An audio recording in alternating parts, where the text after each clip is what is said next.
Salut, salut chers abonnés de la chaîne, cliquez pour gagner, j'espère que vous allez très bien. Alors dans cette vidéo, nous allons parler du problématique que nous sommes en train d'affronter actuellement. Je dis bien actuellement. Avec le dollar et l'euro, qu'est-ce qui se passe?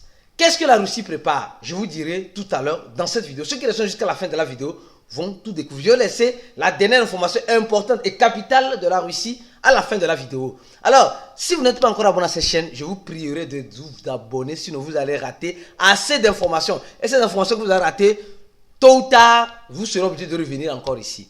Donc, abonnez-vous et surtout, activez la cloche de notification. Activez la cloche de notification pour ne rater aucune de nos vidéos que nous ferons dans les jours à venir.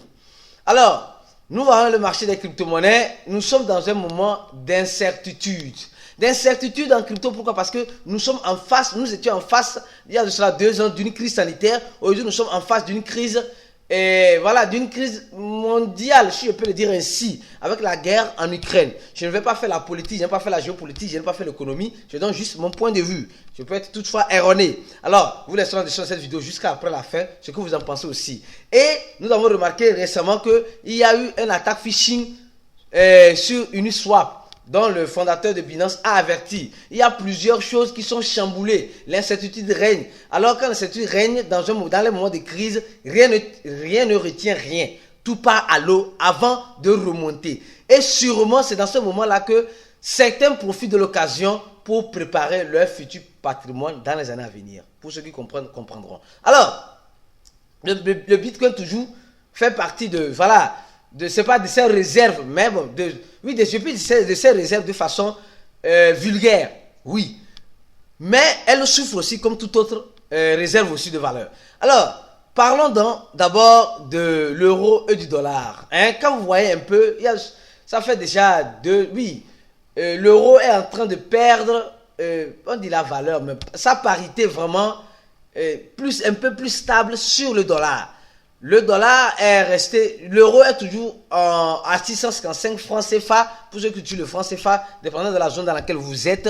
Mais avec le dollar, il y a plus ça. Quand vous regardez un peu ce petit graphique maximum, un peu plus de 5 ans, avant 1 euro, 1 euro faisait plus de 1 dollar. Oui, 1 euro faisait plus de 1 dollar dans les années précédentes, il y a déjà plus de 5 ans. Après, ça a rechuté, vous voyez aussi, ça a rechuté en 2002. Mais après, vraiment, ça a repris, après les accords, les pays qui ont intégré l'Union européenne, tout cela. Donc, l'euro a encore repris, sa marge. Et elle dominait un peu, ça allait. Mais maintenant, vous allez voir que depuis que la crise en Ukraine a commencé, la guerre, elle a recommencé par rechuter. Je vais vous expliquer quelque chose. 1 euro faisait facilement 1 dollar, quelques centimes. 1 euro fait 1 dollar, quelques centimes de dollars. Mais maintenant, 1 euro égale à 1 dollar. Qu'est-ce qui se passe? Et regardez bien, la première question qu'on va se poser, cette crise se passe dans quel continent? Serait-il que la crise se passe aux États-Unis où ils utilisent le dollar? Non. Cette crise qui se passe actuellement, cette guerre d'Ukraine, se passe en Europe. D'accord? Vous êtes d'accord avec moi? Et là, regardons maintenant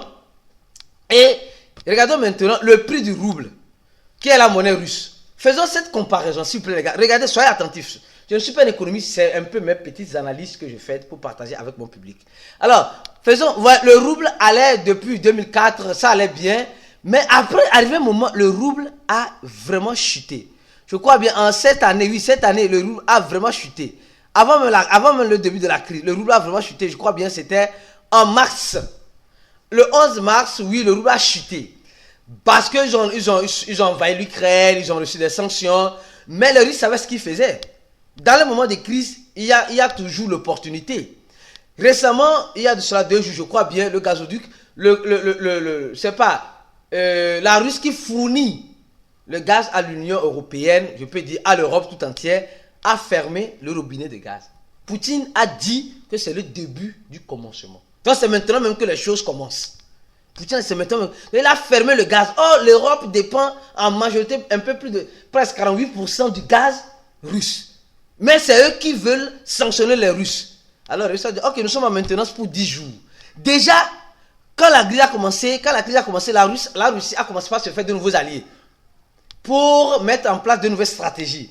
Et regardez comment le rouble a réagi. Elle a acté 0,007.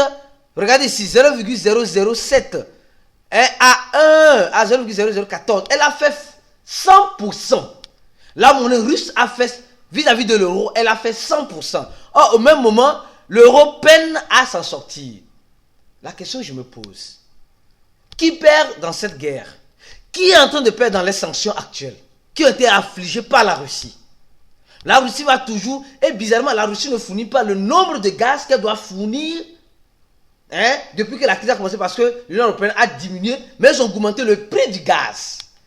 Et le prix du gaz augmente, automatiquement tout augmente. Tout augmente. Même dans les pays africains, dans les pays africains, on le sent déjà. Donc pour vous dire simplement que, et regardez maintenant la grande nouvelle que la Russie prépare. La Russie, la banque centrale de la Russie opte pour les stablecoins privés dans le pays. Donc ne soyez pas étonnés de voir un jour la banque centrale russe faire sortir un stablecoin basé sur leur monnaie fiduciaire dont eux-mêmes ils ont l'entier contrôle. Et là maintenant, leurs produits qui produisent comme de l'or, comme du pétrole, comme du gaz, pourront être basés sur ça. Et toute transaction doit passer par ça. Donc actuellement, l'Europe est en train de perdre de façon financière, elle est en train de perdre. Regardez comment le rouble a réagi. Regardez comment le rouble a réagi jusqu'à maintenant. Depuis la dernière baisse qu'elle a eue, elle a fait presque 100%.